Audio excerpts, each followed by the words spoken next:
Okay, for the next question, and anyone have an idea? Any volunteer? No? Okay, then how about Daiji? Can you answer the question? I think what's coming?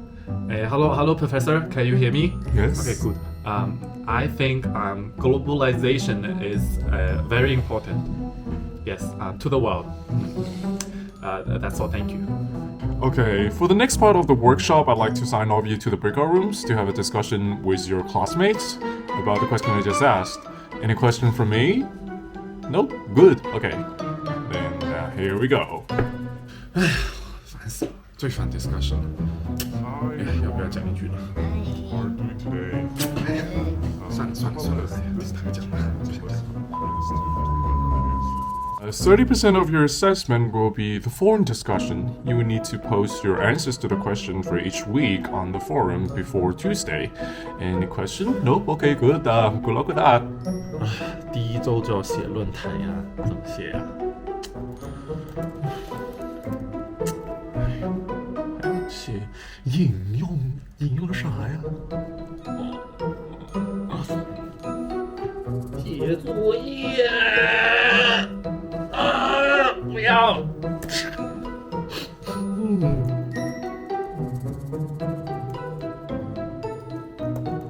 不完怎么办呀？ Hey guys, welcome back to my channel. I'm Billy. From my last video, I know a lot of you guys have already started doing online classes, unfortunately, and a lot of you guys are new, so maybe the situation that just showed happened to you already. But don't worry, because this video, I'll be showing you guys the ultimate survival guide to online classes as international students. And these tips have literally saved my life for the past semester. And make sure you make it to the end because I leave a bonus one there. And now, let's get started.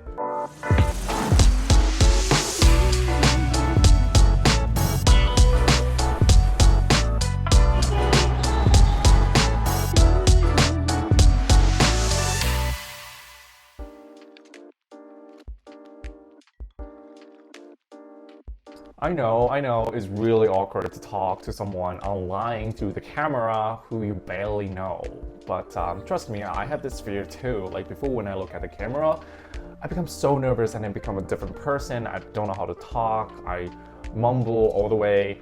I remember some friends came to me and told me that they practice their spoken English by talking to themselves. I mean, that's a no-no because, firstly, speaking is about interaction with someone, and if you're just talking to yourself, it doesn't count as a real conversation and it will not help at all with your actual English level. And secondly, you're also an English learner, which means your English is not perfect. You really have to learn from somebody who's better than you.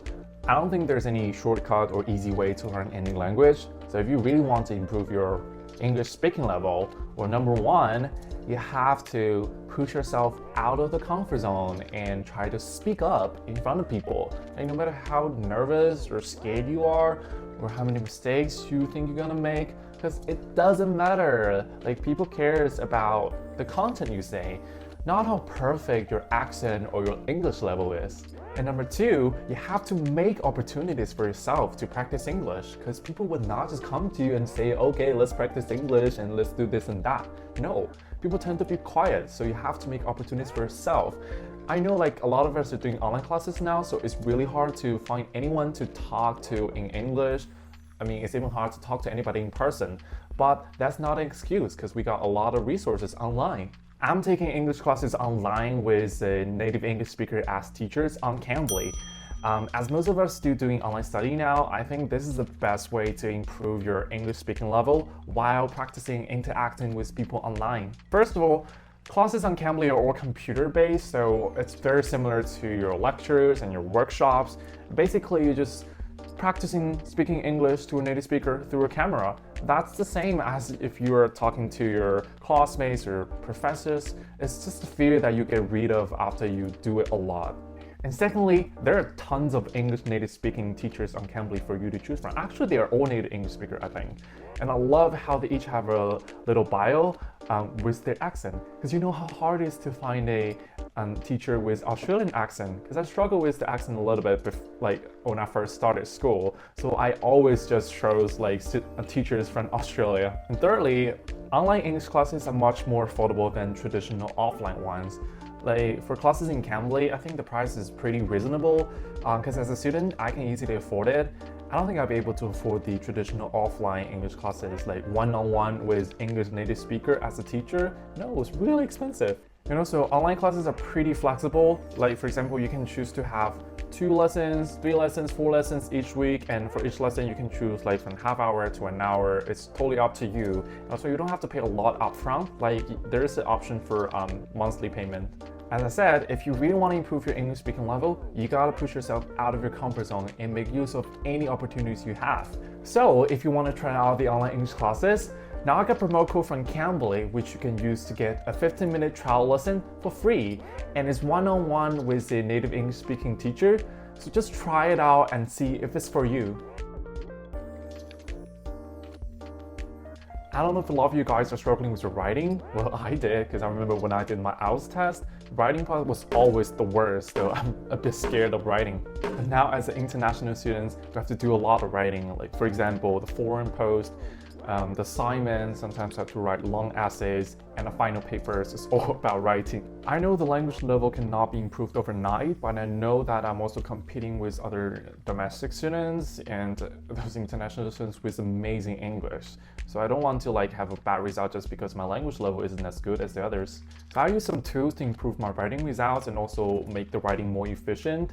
The first website I use is called Grammarly. I know you probably have seen the ads all over the internet, but trust me, it's a pretty useful and professional tool. You know, there are 2 options. One is free account and the other one is a premium account. I personally use the premium account because I do not only need to correct my simple spelling and punctuation mistakes, I also need to correct some more complicated grammatic or sentence structure mistakes. There are many places where you can use Grammarly. For example, you can use it on a website, or you can add it as extension to your browser. You can also download to your phone, like it will correct your text. And also you can download it to your computer to work locally. And now I'm just going to show you how I correct my essay on my computer. Now they have this new add-in to the Microsoft Word, which works better and more efficiently, but I never used that before, so I'm just going to do it in an old-fashioned way. First I would open the Grammarly's website and click New. And then I would just copy and paste my essay from Word to the website. And here we'll set the goals. Normally I would just say formal, academic, neutral, and to formal. And then he will crack your essay based on the style you choose. And here you see the different colors means different kind of mistakes. And if you click it, it will show you how he will suggest you to correct it. And basically when you click it, it will help you automatically correct it. And as you see, my version is premium, so it will show me more detailed suggestion. Like this one, he didn't think this sentence is clear enough, so he recommended to paraphrase. Yeah, there would just be a lot of small mistakes, and then it would become a more major ones, like this one is a paraphrase. Yeah, so after you've done all of this, basically your essay will be error-free, it will be clearer and easier to understand. The second website I use is called Cribbled. It's a paraphrasing website. And the reason why we need to use paraphrasing website is that a lot of times the scientific literatures we read are really difficult. It's hard to understand them, let alone like paraphrasing it to use it in your own essay. So I would need to use this website to help me sometimes if I don't know how to paraphrase things. This website is also very easy to use. First, you open the website. You see there's also a free account and premium version. But I think the free account is enough. You simply copy the text you want to paraphrase to the left corner. Like for example this one. And you press paraphrase. And it will just automatically give you another version of this sentence by changing the sentence structure and the wording here, so it won't be consider it as a plagiarism when you're citing them.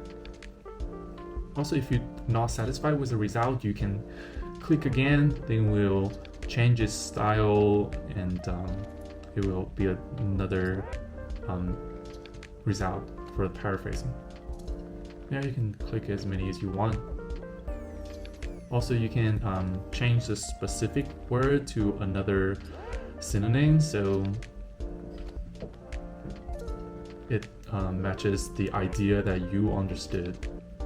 Another way to use it is that sometimes when you write something that you think is too Chinglish, like it doesn't sound native at all, you can paraphrase it and it will come out a result that sounds more natural to the native speakers. The last tip is about referencing. If you're still copy and paste the text from Google Scholar to your reference list and do all the citation manually, then this tip is for you, because you know there are a lot of apps that can help you to do all this. I use EndNote, and this will not be a tutorial video for it because that will be like another hour, but I'll briefly show you how it works on my computer. So this is the app, and you can download from the internet. I think you need to use your school's account to activate the permanent account. And when you want to cite a scientific literature, you can basically download the citation from Google Scholar, and here you choose EndNote, and then we will download the citation for you. Make sure your EndNote is open, and you double click and choose the library, and it'll be here. And make sure that you put your mouse at the place where you want to do the citation. For example, here, and you click the literature you want to cite, and press this icon, and then the citation will be generated here where you put your mouse. And also the best part for it is that it will generate a list of the reference in the end for you, and it's in the alphabet sequence, so you don't have to like copy and paste all this manually. It will take you some time to learn how to use EndNote and get used to it, but there are tutorials everywhere online, and you can just spend 2 to 3 hours to learn it, and trust me, it will save you so much time throughout the whole semester, because then your referencing will be all automatic. Finally, you made it to the last. Thank you for staying with me throughout the whole video, and here's a bonus tip for referencing. You know, referencing can be very time consuming sometimes because you have to go through a lot of scientific literatures. Most of the time they're really difficult and hard to understand. And even after a lot of reading, it does not guarantee you with a good result because you may not find the right one to cite. So here I have a shortcut for referencing. I would only use this method when the assignment is not very important or I'm really in a rush, I have to finish everything quickly. Normally, when you look for scientific literature, you would go to your university's library, you go to Google Scholar, or you go to a database. But do you know that you can also find scientific literature on Google search? And the way to do it is you put on any opinion here. Like for example, polarization is bad, and then you add PDF to the end. And when you search like this, it will give you articles or scientific literatures here that's related to your opinion, and you can scroll around and click the one that looks like more scientific, and yeah, this one links to another database, so you can read through the abstract and figure out what this article is talking about. If it fits your idea, then you can just download the citation, and then you can just do it through EndNote. That's how simple it is. And that's all for today's video. Thank you guys for watching. Now I will leave all the links to the website I mentioned in the description area. And if you have any question for me or want to hear me explain any tips in details, just leave in the comments and I will get back to you as soon as possible. Also, don't forget to like and subscribe to my channel. I'll see you on the next one. Bye.